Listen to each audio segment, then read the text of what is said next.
আমরা আলটিমেট এলাম। হেলমেট পরে পরে চুলটা গেছে, আর আর কানগুলো কিছু বুঝতে পারছি না, কানে এরকম একটা অবস্থা। এই যে জিৎ মরে যাবে করছে, এই যে বলছে আমি মরে যাবো, ও আর নেই। আর এই যে বুড়ো লোকটা, এই বুড়ো লোকটা 25 কোটি জ্যাকেট পরে তাও ঠান্ডা লাগছে।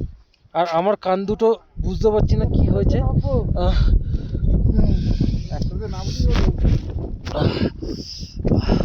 এই যে আমি কি হয়েছে আমি জানি না।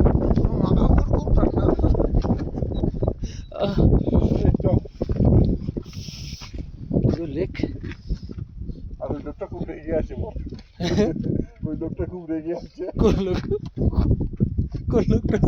আর এই লোকটা কষ্ট হচ্ছে। অবশেষে এলাম।